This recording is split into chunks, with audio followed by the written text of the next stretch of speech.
Mayam Bukramjari. Haukiba Megi Tang Ahumdagi, Toglib Irangasi, Nasi Fawa Tangdu Laitana Laitri.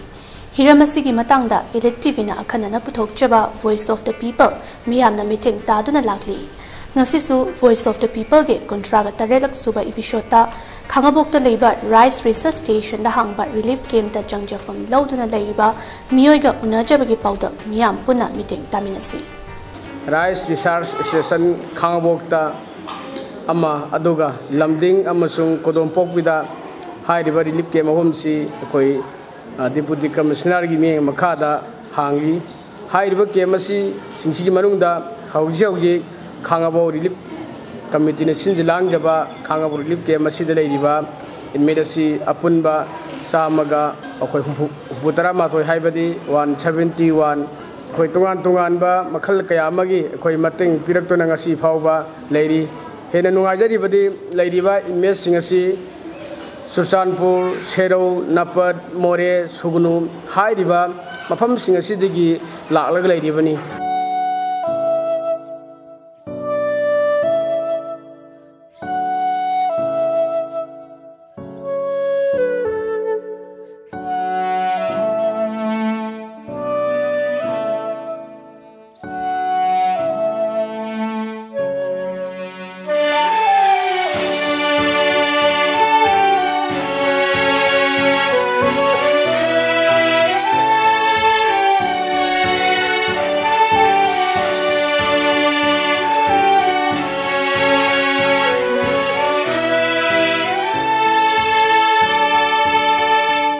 Megi tang ahumdagi lal hore ko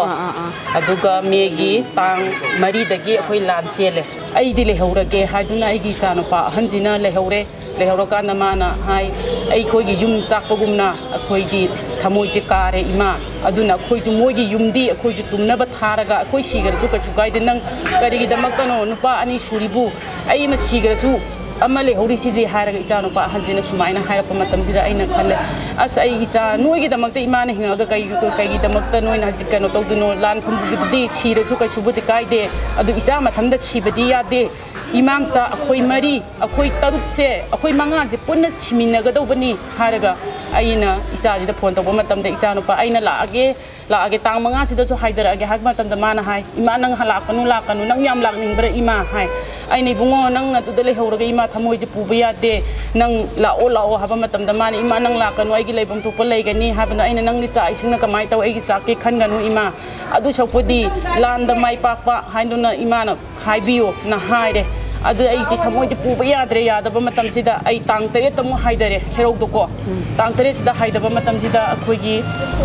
media ayamba laktre khoina chanselle samsa tang tere ta chansel laga isa singje isa no pa jimu konsala ma cha ising mafam marang khangamdre amada khatang cha tawram leram basida aina changaga isa ngai che pulap pure apipasi ju pulap putharaga khoi che pulap laimina ba matam sida aina cha ising ni tho kholo dum cha khola tawinga moi se tang kaino dagi lakpa hogreba moi lal hobasi khoi la kai gi angang kalap sing je bungos mai tonon haidi ching sida moi je kumok pamale aduna doslai ji am tawra lai khoi kamai tawje haibano haiba kanda moina haire khoi gi committee kangu china ju moi gi khunga ko rangmani akhoi ju khoi khunga isidi adu kai gi damak ki duino khoi na sibai myam thamme natraga commando myam thammasida noina kai gi kirino commando na jo hai ki ganu akhoi myam la e hajik tinoi ningai da na tumo haire akhoi na moina round ko sala matam sida khoi na ningai da na tumo hai je kamai tawi ya no si hai ba matam sida kana ko moina phalang na sangchalaga khoi sumai taw raga ti kaisu taw moi dum hai khoi na khoi gi MLA sida hai ba matam MLA sina ju kaisu ki ganu khoi peace committee sem grabani aduna noi kaimta ki ganu khokano sumaina haire ba hai ba matam sida khoi ji isa da bodi akiba madi dum phawe ba ko kai ki ganu di hairaga mi gi na di round ko sele haidi leidana kamai lan thingna du no di wakhan je khanjare ba dumai sum tawraga tang kun taret asoi da I lekai gi inau nu pi sing ji ko khoi lekai ji mi bu leitre moi du group le mayang yum da khara le ama da khara leire ba imana bi sing ji di adu khoi ahum khoi mari khakta di leire ba lekai ji gi mari pa bi oino ko khara ma dum tawra khoi na haire khoi smai sum dum leiraga di ya roi mari pa bi khoi ju thongna phana thoga khoi ju moi gi matung da khoi ju nga aji haidi moi khatane duty taraga sumai to baja ngang sing tumham sabam khangdre adu ta de kamai to gani har khoi je nu misi mara pai bi thoke to bane ba thoga khoi phamba hore ba pung mapan makhai adu ta ba matam sida ꯑꯩꯈꯣꯏꯒꯤ ꯊꯣꯡ ꯃꯌꯥꯗꯒꯤ ꯏꯅꯥꯎꯅꯨꯄꯤ ꯑꯃꯁꯦ ꯃꯣꯏꯁꯦ ꯄꯣꯠꯂꯣꯝ ꯊꯧꯔꯝ ꯇꯧꯔꯒ ꯆꯦꯜꯂꯛꯑꯦꯕ ꯆꯦꯜꯂꯀꯥꯟꯁꯤꯗ ꯑꯩꯈꯣꯏꯅ ꯀꯩꯒꯤꯅꯣ ꯅꯣꯏꯅ ꯆꯦꯜꯂꯛꯏꯗꯨꯅ ꯁꯤꯅꯦꯕ ꯆꯦꯜꯂꯀꯥꯟꯗ ꯏꯆꯦ ꯂꯣꯏꯁꯜꯂꯣ ꯁꯤꯅꯦꯕ ꯉꯥꯏꯈꯣ ꯅꯪ ꯌꯥꯝ ꯄꯥꯈꯠꯂ ꯃꯥꯜꯂꯦ ꯏꯪꯅ ꯇꯞꯅ ꯋꯥꯔꯤ ꯁꯥꯁꯤ ꯍꯥꯏꯔꯀꯥꯟꯗ ꯃꯥꯅ ꯁꯨꯃꯥꯏꯅ ꯍꯥꯏ ꯏꯆꯦ ꯍꯧꯖꯤꯛ ꯅꯠꯇꯦ ꯏꯪꯅ ꯇꯞꯅꯒꯤ ꯋꯥ ꯅꯠꯇꯦ ꯍꯧꯖꯤꯛ ꯄꯥꯎ ꯄꯤꯔꯛꯑꯦ ꯑꯩꯈꯣꯏꯒꯤ ꯁꯦꯔꯧꯗ ꯁꯨꯃꯥꯏꯅ ꯇꯧꯅ ꯂꯥꯟꯗꯥꯕ ꯀꯨꯝꯈ꯭ꯔꯦ ꯍꯥꯏ ꯃꯣꯏ 200-300 ꯀꯨꯝꯈ꯭ꯔꯦ ꯍꯥꯏꯌꯦ ꯆꯠꯁꯤ ꯍꯥꯏꯔꯦꯕ ꯑꯗꯨꯗꯤ ꯑꯁ ꯀꯃꯥꯏꯅ ꯇꯧꯅꯤ ꯁꯤꯗꯤ ꯍꯥꯏꯅ ꯆꯦꯟꯁꯤꯜꯂꯒ ꯑꯩꯅ ꯐꯤ ꯑꯃ ꯄꯥꯔꯒ ꯏꯆꯥ ꯑꯄꯤꯛꯄꯁꯦ ꯁꯤꯁꯦ ꯑꯩꯅ ꯑꯩꯈꯣꯏ ꯂꯩꯀꯥꯏꯒꯤ ꯂꯩꯁꯥꯕꯤ ꯑꯃꯗ ꯁꯤꯟꯅꯔ ꯊꯝꯕꯅꯦꯕ ꯅꯪꯅ ꯇꯨꯃꯤꯟꯅꯧ ꯍꯥꯏꯅ ꯑꯉꯥꯡ ꯑꯅꯤꯁꯤꯁꯨ ꯀꯧꯊꯣꯛꯑꯀꯥꯟꯁꯤꯗ ꯑꯩꯅ ꯑꯉꯥꯡ 10 ꯊꯥꯒꯗꯧꯕ ꯑꯉꯥꯡ ꯑꯅꯤꯁꯤꯁꯨ ꯏꯕꯨꯡꯉꯣ ꯍꯧꯒꯠꯂꯣ ꯅꯣꯏ ꯑꯅꯤꯁꯨ ꯍꯧꯒꯠꯂꯣ ꯁꯨꯃꯥꯏꯅ ꯇꯧꯅ ꯇꯧꯔꯦꯅ ꯍꯥꯏꯔꯒ ꯑꯩ ꯅꯨꯄꯥꯁꯨ ꯍꯧꯗꯣꯛꯑꯒ ꯁꯨꯃꯥꯏꯅ ꯇꯧꯔꯒ ꯑꯩꯈꯣꯏꯁꯤ ꯆꯦꯟꯊꯣꯔꯛꯀꯥꯟꯁꯤꯗ ꯑꯃꯨꯛ ꯂꯩꯀꯥꯏꯒꯤ ꯀꯃꯤꯇꯤ ꯑꯩꯈꯣꯏꯒꯤ ꯕꯤꯁ ꯀꯥꯡꯕꯨꯁꯦ ꯁꯤꯗꯤ ꯑꯩꯈꯣꯏ ꯕꯖꯥꯔꯁꯦ ꯊꯦꯡꯅꯔꯦꯕ ꯑꯩꯈꯣꯏ ꯆꯦꯟꯊꯣꯔꯛꯀꯥꯟꯁꯤꯗ ꯃꯣꯏꯅ ꯅꯣꯏ ꯀꯗꯥꯏ ꯆꯠꯂꯤꯅꯣ ꯍꯥꯏꯔꯦ ꯑꯩꯈꯣꯏ ꯏꯕꯨꯡꯁꯤꯡꯁꯤꯅꯀꯣ ꯏꯇꯩꯁꯤꯡꯁꯤꯅ ꯑꯩꯈꯣꯏ ꯁꯨꯃꯥꯏꯅ ꯇꯧꯔꯦ ꯄꯥꯎ ꯑꯃ ꯐꯪꯉꯦ ꯑꯩꯈꯣꯏꯅ ꯀꯗꯥꯏꯗꯒꯤ ꯄꯥꯎꯅꯣ ꯁꯤꯅꯤ ꯃꯣꯏꯅ ꯁꯪꯒꯠꯂꯛꯏꯁꯦ ꯑꯩꯅ ꯑꯩꯈꯣꯏ ꯁꯨꯃꯥꯏꯅ ꯇꯧꯕ ꯅꯣꯏꯅ ꯃꯊꯣꯡ ꯃꯔꯝ ꯈꯪꯗꯅ ꯍꯥꯎꯅ ꯈꯔꯅ ꯁꯥꯟꯅꯔꯒ ꯐꯥꯒꯤ ꯇꯧꯔꯒ ꯁꯨꯃꯥꯏꯅ ꯇꯧꯔꯒ ꯑꯩꯈꯣꯏ ꯍꯧꯖꯤꯛ ꯌꯦꯡꯉꯣ ꯍꯥꯎꯗ ꯐꯣꯟ ꯇꯧꯒꯦ ꯍꯥꯏꯔꯒ ꯃꯣꯏꯅ ꯍꯥꯎꯗ ꯐꯣꯟ ꯇꯧꯔꯦꯕ ꯑꯩꯈꯣꯏꯒꯤ ꯂꯩꯀꯥꯏꯁꯤꯒꯤ ꯏꯇꯩ ꯑꯃꯁꯤꯅ ꯐꯣन ꯇꯧꯔꯦ ꯃꯣꯏ ꯍꯥꯟꯅ ꯄꯤ ꯁꯦꯝꯅꯈꯤꯕ ꯀꯥꯡꯕꯨꯗꯣ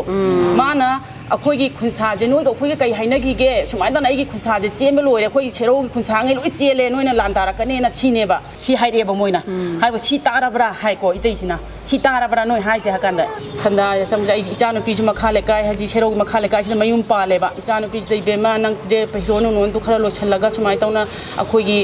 ꯁꯦꯔꯧꯁꯦ ꯁꯨꯃꯥꯏꯅ ꯇꯧꯕꯒꯤ ꯂꯥꯟꯗꯥꯕ ꯀꯨꯝꯃꯛꯑꯦꯌꯦ ꯑꯗꯨꯗꯗꯤ ꯁꯨꯃꯥꯏꯅ ꯇꯧꯅ ꯅꯣꯏ ꯂꯩꯀꯥꯏꯗꯣ ꯄꯥꯎ ꯄꯤꯌꯨ ꯍꯥꯏꯕ ꯃꯇꯝꯗ ꯏꯆꯥꯅꯨꯄꯤꯅ ꯍꯥꯏꯔꯨꯕ ꯃꯇꯝꯗꯁꯨ ꯏꯆꯥꯅꯨꯄꯤꯗ ꯃꯣꯏ ꯂꯩꯀꯥꯏꯒꯤ ꯀꯂꯕ ꯀꯃꯤꯇꯤꯁꯤꯡꯗꯨꯅ ꯅꯪ ꯄꯨꯂꯤꯁꯇ ꯄꯤꯌꯨꯔꯥ ꯅꯪ ꯑꯗꯨ ꯀꯗꯥꯏꯗꯒꯤ ꯄꯥꯎ ꯄꯨꯔꯛꯏꯅꯣ ꯃꯊꯣꯡ ꯈꯪꯗꯅ ꯑꯩꯈꯣꯏꯗꯤ ꯁꯥꯟꯇꯤꯗ ꯂꯩꯈ꯭ꯔꯕꯅꯤ ꯈꯣꯠꯈ꯭ꯔꯕꯅꯤ ꯍꯥꯏꯔꯒ ꯃꯣꯏ ꯂꯩꯀꯥꯏꯁꯤꯅꯁꯨ ꯏꯆꯥꯅꯨꯄꯤꯒꯤ ꯋꯥꯁꯦ ꯇꯥꯕꯤꯗꯕ ꯍꯥꯏꯇꯥꯔꯦꯀꯣ ꯃꯥꯏ ꯅꯨꯄꯥꯁꯤꯅꯕꯨ ꯏꯆꯥꯅꯨꯄꯤꯗ ꯁꯥꯎꯕꯤꯕ ꯑꯗꯨ ꯃꯥꯅ ꯑꯩꯅ ꯀꯃꯥꯏꯅ ꯇꯧꯔꯒꯦ ꯈꯣꯠꯂꯒꯦ ꯏꯃꯥ ꯃꯣꯏꯅ ꯊꯥꯖꯗꯦ ꯈꯣꯠꯇꯦ ꯊꯥꯖꯗ꯭ꯔꯒꯁꯨ ꯏꯕꯦꯝꯃ ꯅꯪ ꯊꯣꯛꯂꯛꯅꯕ ꯍꯣꯠꯅꯔꯣ ꯈꯣꯠꯅꯔꯣ ꯍꯥꯏꯀꯥꯟꯗ ꯃꯣꯏꯒꯤ ꯂꯩꯀꯥꯏꯒꯤ ꯌꯨꯝ ꯑꯃ ꯆꯦꯛꯅ ꯑꯅꯧꯕ ꯁꯥꯕ ꯌꯨꯝ ꯑꯃꯗ ꯃꯣꯏꯗꯤ ꯂꯩꯔꯕ ꯖꯥꯠꯅꯦꯕ ꯂꯩꯕꯁꯤꯗ ꯏꯃꯥ ꯑꯩ ꯁꯨꯃꯥꯏꯅ ꯂꯩꯔꯦ ꯈꯣꯠꯂꯦ ꯑꯗꯨꯗꯤ ꯐꯔꯦꯅ ꯂꯩꯔꯦ ꯏꯅꯥꯎꯅꯨꯄꯤ ꯐꯦꯇꯦꯁꯤꯅ ꯍꯥꯏ ꯏꯇꯩ ꯅꯪꯅ ꯑꯩꯈꯣꯏꯅ ꯆꯦꯟꯕ ꯃꯇꯝꯗ ꯃꯣꯏꯗ ꯈꯪꯍꯜꯂꯤ ꯃꯔꯝ ꯀꯔꯤꯒꯤꯅꯣ ꯁꯤ ꯍꯥꯏꯕꯀꯣ ꯈꯨꯜ ꯑꯃꯈꯛꯇꯅ ꯑꯩꯈꯣꯏꯒꯤ ꯀꯩꯅꯣꯁꯦ ꯀꯟꯕ ꯉꯝꯃꯒꯗ꯭ꯔꯥ ꯃꯣꯏ ꯈꯨꯟ ꯈꯛꯇꯅ ꯑꯩꯈꯣꯏ ꯀꯟꯕ ꯉꯝꯃꯒꯗ꯭ꯔꯥ ꯃꯣꯏ ꯑꯇꯣꯞꯄꯗ ꯂꯥꯛꯏꯕ ꯃꯌꯥꯝꯁꯤꯅ ꯂꯥꯟꯗꯥꯔꯛ ꯇꯥꯔꯒꯗꯤ ꯀꯩꯒꯨꯝꯕ ꯁꯤꯒꯤ ꯊꯧꯗꯣꯛ ꯑꯃ ꯊꯣꯛ ꯇꯥꯔꯒꯗꯤ ꯏꯇꯩꯅ ꯗꯥꯏꯇ ꯄꯨꯕ ꯉꯝꯒꯗ꯭ꯔꯥ ꯍꯥꯏꯅ ꯑꯩꯈꯣꯏ ꯅꯨꯃꯤꯠꯁꯦ ꯈꯟꯅꯔꯦꯕ ꯈꯟꯅꯔꯀꯥꯟꯗ ꯃꯥꯁꯨ ꯏꯇꯩꯁꯤꯁꯨ ꯁꯥꯎꯔꯒ ꯆꯠꯈ꯭ꯔꯦ ꯃꯇꯝꯗ ꯏꯅꯥꯎꯅꯨꯄꯤꯁꯤꯅ ꯏꯆꯦ ꯂꯥꯛꯑꯣ ꯍꯥꯏꯅ ꯑꯩꯁꯦ ꯆꯤꯡꯉꯦ ꯀꯣ ꯂꯥꯛꯑꯣ ꯍꯥꯏꯅ ꯑꯩꯈꯣꯏ ꯆꯠꯐꯝ ꯊꯣꯛꯄ ꯆꯠꯂ ꯂꯣꯏꯔꯦ ꯍꯥꯏꯔ ꯀꯥꯟꯁꯤꯗ ꯑꯃꯨꯛ ꯀꯃꯥꯟꯗꯣꯒꯤ ꯑꯩꯈꯣꯏꯒꯤ ꯀꯩꯅꯣꯁꯦ OC ꯀꯃꯥꯟꯗꯣꯒꯤ ꯀꯩꯅꯣꯁꯤꯡꯁꯦ ꯊꯦꯡꯅꯔꯦꯕ ꯃꯣꯏꯁꯤ ꯒꯥꯔꯤꯁꯦ ꯁꯣꯝ ꯑꯩꯈꯣꯏ ꯃꯈꯥꯔꯣꯝꯗꯒꯤ ꯂꯥꯛꯑꯀꯥꯟꯗ ꯏꯇꯩ ꯉꯥꯏꯈꯣꯡ ꯈꯨꯅꯣꯏ ꯆꯦꯜꯂꯤꯁꯦ ꯀꯗꯥꯏꯗꯅꯣ ꯍꯥꯏ ꯀꯥꯟꯗ ꯑꯩ ꯏꯕꯨꯡꯉꯣ ꯁꯨꯃꯥꯏꯅ ꯇꯧꯋꯦ ꯈꯣꯠꯂꯦ ꯄꯥꯎ ꯑꯃ ꯐꯪꯉꯦ ꯀꯗꯥꯏꯗꯒꯤ ꯄꯥꯎꯅꯣ ꯀꯅꯥꯅ ꯍꯥꯏꯔꯛꯄꯅꯣ ꯈꯣꯠꯄꯅꯣ ꯃꯤꯁꯤꯃꯨꯛ ꯊꯤꯒꯠꯂꯛꯑꯦꯕ ꯃꯣꯏꯅ ꯏꯕꯨꯡꯉꯣ ꯃꯤꯁꯦ ꯁꯨꯃꯥꯏꯅ ꯇꯧꯕꯅꯤ ꯃꯤꯗꯣ ꯍꯥꯏꯕꯤꯌꯨ ꯈꯣꯠꯄꯤꯌꯨ ꯇꯧꯕꯁꯤꯗ ꯑꯩꯈꯣꯏꯅ ꯁꯤꯅꯤ ꯍꯥꯏꯕ ꯃꯇꯝꯁꯤꯗ ꯃꯣꯏꯅ ꯃꯤꯁꯤꯃꯨꯛ ꯑꯉꯥꯡꯁꯤꯃꯨꯛ ꯊꯤꯒꯠꯂꯛꯄ ꯃꯇꯝꯗ ꯑꯉꯥꯡꯁꯤꯅ ꯀꯤꯔꯒ ꯑꯃꯨꯛ ꯏꯆꯦ ꯑꯩꯅꯦ ꯍꯥꯏꯕꯤꯒꯅꯨꯀꯣ ꯃꯣꯏꯅ ꯑꯩꯁꯤ ꯊꯤꯒꯠꯂꯛꯑꯦ ꯁꯤ ꯍꯥꯏꯔꯦꯕ ꯍꯥꯏꯔꯣꯏ ꯑꯩꯈꯣই ꯀꯩꯗꯧꯕꯒꯤ ꯅꯪꯅꯦ ꯍꯥꯏꯗꯣꯏꯅꯣ ꯃꯤ ꯍꯧꯖꯤꯛ ꯌꯥꯝꯅ ꯂꯥꯜ ꯀꯠꯂ ꯃꯇꯝꯁꯤꯗ ꯃꯤ ꯄꯨꯊꯣꯛꯅꯕꯒꯤ ꯃꯊꯧ ꯇꯥꯗꯦ ꯁꯤꯗꯩꯁꯤꯗ ꯑꯩ ꯏꯁꯥ ꯀꯜꯂꯒ ꯂꯣꯏꯔꯦ ꯍꯥꯏꯔꯦꯕ ꯑꯩꯁꯨ ꯀꯜꯍꯧꯔꯒ ꯂꯣꯏꯔꯦ ꯍꯥꯏꯔꯒ ꯃꯣꯏꯁꯦ ꯂꯩꯍꯧꯔꯦꯕ ꯄꯨꯡ ꯑꯃꯒ मिनिट 10 चलपगी तंजासीदा मोइजे सिबाइजे लाप हौरेबा मोइ असाम राइफलजे लाग मोइगे साइलेंजे खोंगेबा खोंग कानदा खोइना सिदी मै मुत्खरे कमाइ तौनी सिदीना हारे कानसिदा अदगी मोइजे पुंग अनि मखाइ पुंग अनि ग मिनिट निफु सुमाइ मु तौरपचे खोइगी अनि तारमदाइ मयासे सिदैदा मोइजे मुक थोखरेबा थोखरकानदा मोइ थोखरबा एक थोखिबगा मोइना सेरोगी थोंग भोग यौरंगिरोइबा अदुदै मोइरोंगी मीसिना नोंमैना काप हौरेबा किला लौबसिना हौरपचिदा अइना लैजरबा फमसु सुनु बजारगी लेप लेतना नुंदांग फावसु काबलले कामनारे नोंगाल मतमदे इचानोपीगी अयुक सिदा इसा मखा लेकाजे पुंग 5 दगी मै थाबा हौरेबा को नोंगाल पै पुंग 5 सिदे मै थाबा हौरपचिदा इचानोपीना कपगा हाइरे इमा खोइरोंगी मै थाबा हौरे हारकान हा कमाइ तौनी अदुदि नंग पाक्थौ इशु नुपीना बोबो खोइगी मै थाबा हौरे खोइ आई कनबियो हाइबा मतमदा आइगी थमोइसिजु लैबे यारक्त्रेबा कमाइ तौनी इचानोपासिजु अइना इबुंगो नंग कदाइ लैगे नानाव नंग कदाइ लैगे हाइदे इमा आई सिदे लैगे नंग कदाइ लैगे हाकान नंगजु सिदैदा थोगलो खोइ थोले मंत्री युमदा पुन्ना लैरसि लाओ हना हाय कानसिदा ग्यान तादबा मतमसि इसा अनि इसा अहुमसिगा अदगी मपाजे खोइजे इनाव नपीसिंजे पुलप चेले सेमा मतमदा मोइजे नोंमैजे कापे नाकोंगदगी छन कनो पाइबसु यावरे अमदगी पाइबसु यावरे अखोइजे पाक्थरगा चेलेबा चेला कानसिदा खोइजे चिना मंत्रीगी युमदा चंग कानिदा मोइना अखोइगी रोंगी खोइगी बाजार की थारपजिना पुंग 9 अदोइदगी मै थाबा हौरेबा को अदगी मगई खोइगी मनिंग लोमदगी जु थारे ममांग लोमदि थारे मखारोमदि थारे अदगी अवांग लोमदि थारे मगई मरिजे पुलप मोइना फुजलकपनेबा को राउंड क्वेश्चन लगा चेन मगैम दे चेले अइना मगैम दे चेले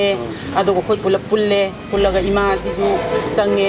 संग कांसिदा कोई पुलप लेमिनरे लेमिनर कांसिदा मोइसे अखोई लेकाइगी अखोई खुंजिगी मी मरी इमा नोमैना पाले पालगा पुसला अदुगी सु मोइ सिबाई चिंजिना येंदन खोतना तौरे तौबो कांसिदा मोइगी हदि कुकी ला लौबो चिंजे मोइदी योक्सलेबा अदु जोखलप मतमजिदा अखोई कमांडो का पुलिस का सिना मोइजु खुद थाबा ngamaktreba ngamaktaba matamsida अखोई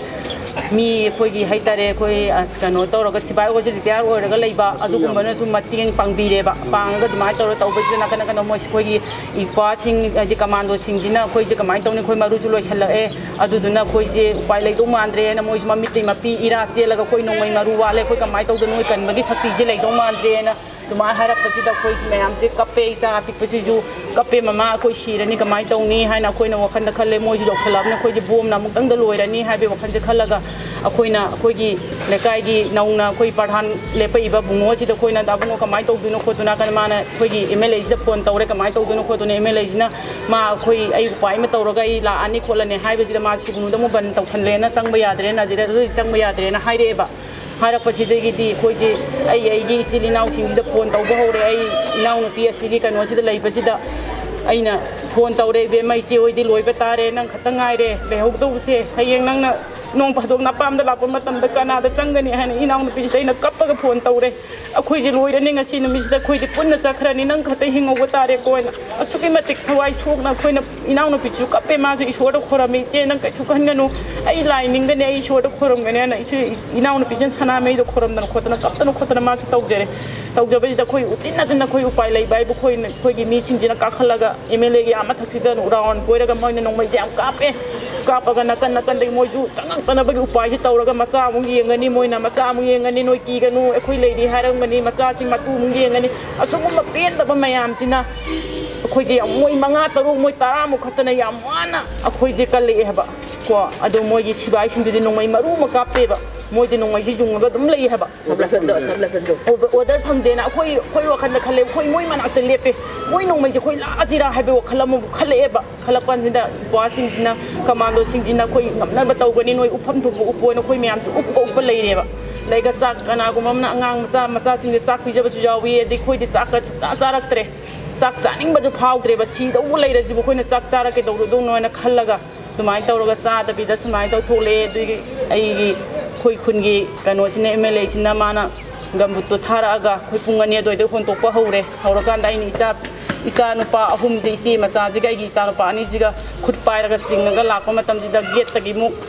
मोइना नुपांगैदि चटपा यारोइना खामग इचांगैसु मुक चिंधौरे अदुबो इमाम चाजे ngasi एबा नुमिसदे नुंदांगिदा लोइगरा तारगदि इचाजिउ अइना काइना हौरगद्रा हाइना ममा ओइबिना मचाबु मनम नमदि लाइटिनजु येंगथलि येंजनबदा ngakhui हाइदुन इचाजिंदि मनम नमनमगा इन थममगा जु निंगबा काइना इचाजे अइ ngasi सेनरबरा हाइदुन खल्लगा इचाजे निंगमननि येंगा खोइ गारिदा काखले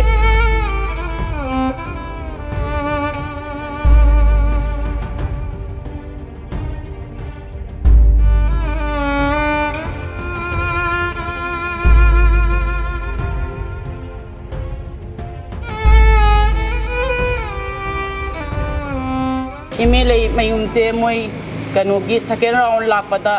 थाबदा आइगी इपाजे मादी कोइ चेलपदा मा सुनाउ याउत्रे नामत लैतब्रा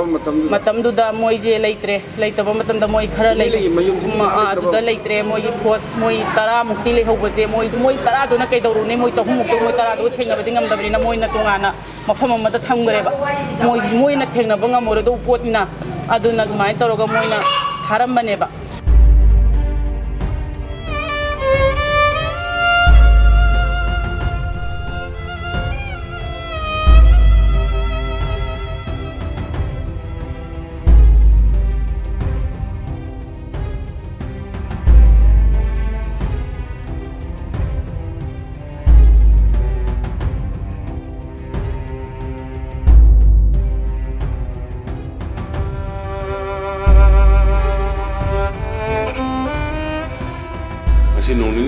suddenly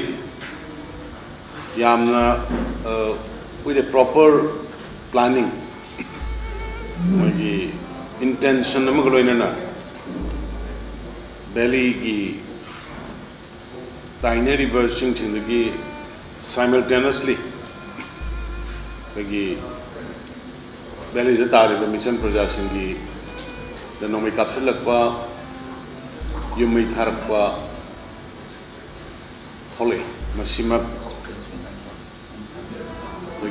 स्ट्रोंगेस्ट टाइम सरकार कंडेम तौई मधुगीदमक अखोई थमोद नुहाइतब मधुगीदमक अवाब अखोई सरुक यावे अदुगा चप चाब कंपेंसेशन चप चाब मधुगी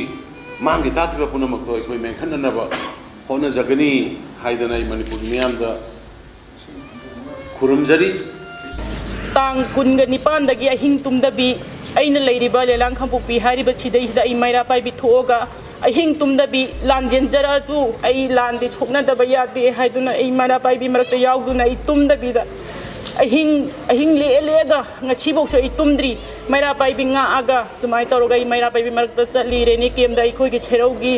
अदगी लांजे लेब खुदिमक्ति मैरा पाइबी हाइबदो थोकपदि नते मोइदि रेनी केमदा लेखरबनि संग थोकप यादे हाइदुना लोइना लेरि अखोइ लांदगी थोकलाबा खोइना तुमगा चारगा लेबगी मथौ तात्रबरा हाइबगी वखलोंदा सुम खंजै अइना अखोइदि लान थोकपगी दरका ओइरे अखोइ लालक्तगी चेलपनिना अखोइ थेंगनबम थोए हाइना असिगी मनुंगजे सुकी मतिक थीना चाबजिबोक सरकारना ngasiboksु हाइदि खोइगी मियेंग चंगबिरक्तबा नुंगाइतेने अस हाइबगी जाम थीना चाखरे हाइबगी वही खक्ता नतना करिगुम मचु थंबिरक्तबा दुई मथक्ते इसा क्लास 10 थागदौब इसा हजि करी माइना थानगदौबनो हाइबगी कनो जे स्कूल दा थाजनगे हाइबसु फी थीबगी हाइबा म लाकपनिना खोइ हजि छुरा तालगा चप्पा यादबनिना करमाइना कै कदाइदगी फी थी दुइनोबा असुगुम्बा मा इसा आपिपनि मा आई मिंग चलो हाइरि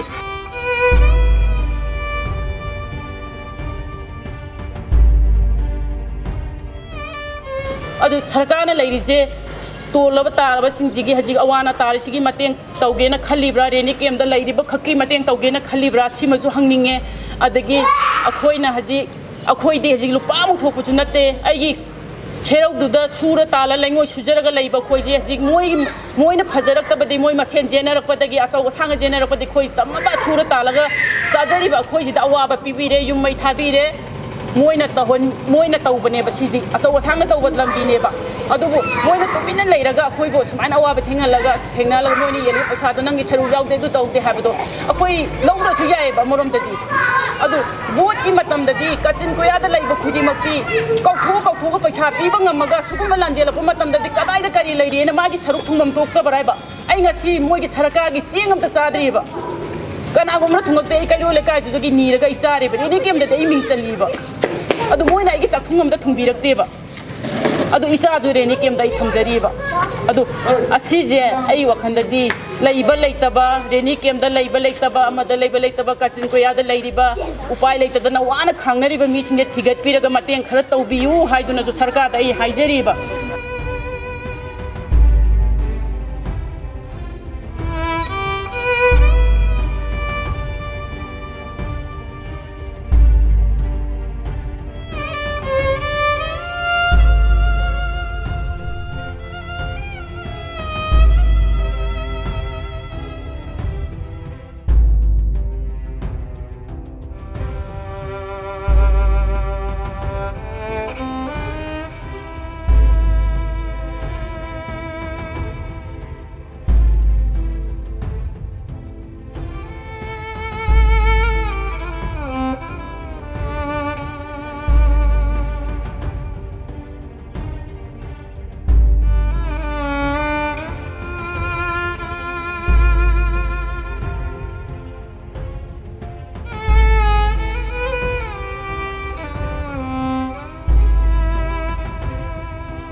Pan mai chak reba. Hojik nga kung tao je menung dale ro nga kung tao doira. Na che mi aso ki foro ko. Ai fui ahum mari le yo. Oh, hui bijana ba. Bijana ba mo ko sak tong a sien di ai ki. Ako jum di chak ta bro. Jumai dukan par. Dukan aduh tu hujung kerai tu lebih ke? Ya si isasi aduh ya mama. Cina bang pun deh tang lagi ko. Kiki gari yang am kami dukan mau kerja. Kari orang pamana dukan je. Aiki ka train thoi ne ba. Train thoi manung sida phi dukan amma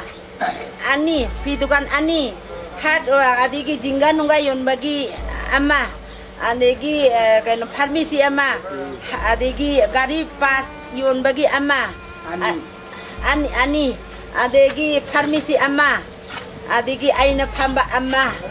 adigi asum mathang mathang akhoi dukan train thoi ne ba ko aigi sa train thoi sida adigi akhoi di loin chakhre Potoi di bukai luto beri berapa kamai tu luto beri. Poti luto badi aku itu dia aku mai thaba dukan masa itu aku gidi tahu deh bro aku di loncat. Tak reba. Sakwan nang deh deh aku yuma magi pose adu mia ba ko. Adu deh gas cylinder madi pose nungnya mama mia udah bani adu. Tahu bodoh bu. Sibai na mati yang kerap angam madi ko. Namitu ke aku ni sibai dah hai. Mai thaba lakan ni moi ki pungsing pung Taruk tari ta mai tha kan bani pung tara ta tha bani pung hum da lak bani noi akoi da request tor ga moi noi bo ko kapio phubio hai ban da thimbio ha ta hai be hai ba ko akoi le noi ki da akoi game da akoi game da di anaba ya ya nungai tra asane pon adu asane pon ni da sibai di asane pol ga bese pa lei bani na tholok pa di moi yanar ga tholok bani na adu moi da di hai ra kan da di moi na di kiram karib ti kiro nunoy ako suloy sangam ni ima nang namaste nang sapiro ako karib ta pod mangaloy haya harga naharan se lakanda moy sia ngak sangam mega kasi hut maning halaga thoga na mo sieng reba kan da soire dina ngasi di hare ko nong mai ma khonsina na kokbok padi hele ba ne ako thok pangandreba thoga ता उनारा का थिंगे है ना से कोई खंजरे बको अभी याद रखा ने मई से थारक पा मतम दा लाउ खोंग दम मंदी की यूं मई थारक पा दी थोड़े या कोई से थोड़ा कांदा ने इबो नोई ना तौरी से दी फत्ती बनी को नोई तौरी से हाय दी हारे में कोई ना इमा मई मुथलो हारे में थोक रे आधा साल कने फोटो का कोई कना ना थोलो नोई की वीडियो कैमरा लोगे हाय बा harap pa matam dadi ako di asa yumdo saning dana muthat pa bantin por ko chin chele ba yumdo muthaning dana adigi gari mai thara me adi dukan thugare me machine thugare me yani pagi adu muthaling ei moi se sakra male le ra bani amu hana hanjele an moi sakra kan sibai do lae me ba pung tara ma thoi ba moi le me adu degi tara baro ba le me adi sibai la hut hare ma kachu torom de gon amu hanjengger sibai hanjengger nongan bau di se moi de ko na mai thap da nongal le ba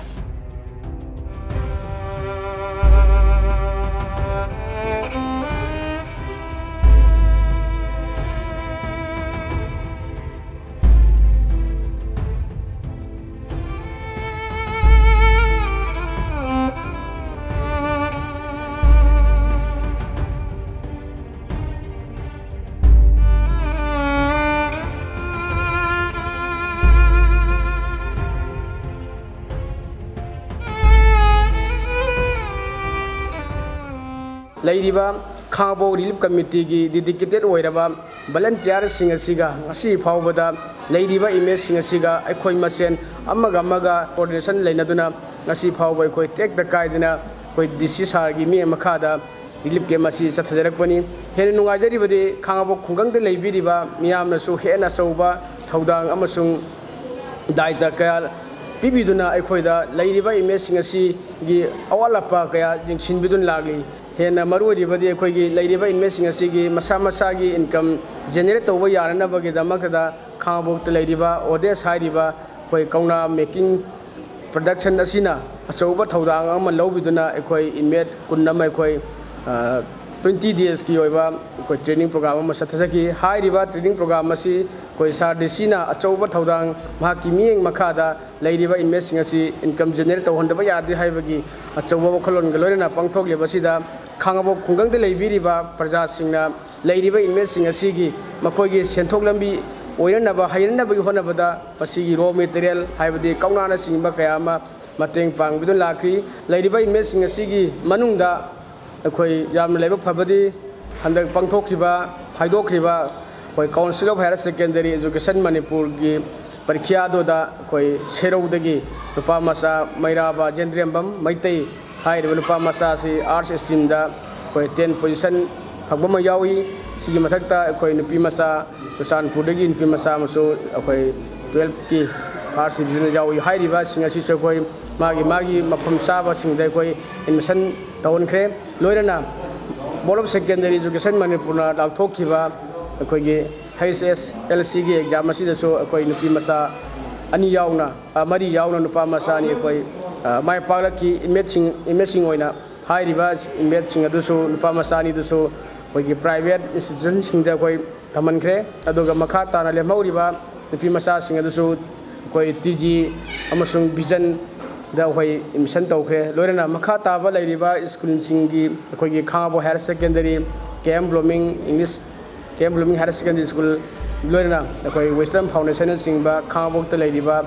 सरकार की school सिंग private की school सिंगदा अखोई ngasi di hauna अखोई मागी class सिंगदा school authority सिंगा अखोई लैरिबा रिलीफ कमिटी का ताना दुना अखोई स्कूलिंग होनख्रे लैरिबा इमेज सिंग असिगी मनुंगदा हौजे अखोई PWD हाइबदी पर्सन्स विथ डिसेबल अखोई मंगानी अदुगा बुलेट इंजुरी अमा BP स्ट्रोक अमा अखोई प्रेगनेंसी मंगा अमा अदुगा अखोई ब्रेस्ट फीडिंग अखोई मी 12 हाइरिबा सिंग असि अखोई मागी अखोई डिप्यूटी कमिश्नर थवालना ताकपिर पौताक के मतुंगिना बैलेंस डाइट हाइबा तारे अखोई ब्रेकफास्ट दा हाइरिबा सिंग असि जो अखनना अखोई पिजरी मखा तानसु हाइरिबा सिंग असि की दरकार लेबा सिंग अखोई पिजगनी हेना अखोइना लैरिबा होजि थोगलिबा थौदोगसि लैरिबा इमेज सिंगी नत्रगा अखोई वॉलंटियर सिंगी दायित्व नते मसिदी सरकार की ओइबा दायित्व लेबनिना सुमना अखोइदी लैरिबा वॉलंटियर सिंग असि अखोई डेडिकेटेड ओइना अखोई मसि फावबा अखोई वॉलंटियर अमगी अखोई थौदांग चपचाना होजि फावबा टेक तकादि होजि अखोई सत्सजरी ngasi oinati voice of the people matang asida losinjari channel asimaktada pongfam asimaktada thogliba thodok asiga mari leinana kanana kari hairi habadu mathangi episode ta khaminasi ngasi oinati kainana ba yathang nizari binabirasi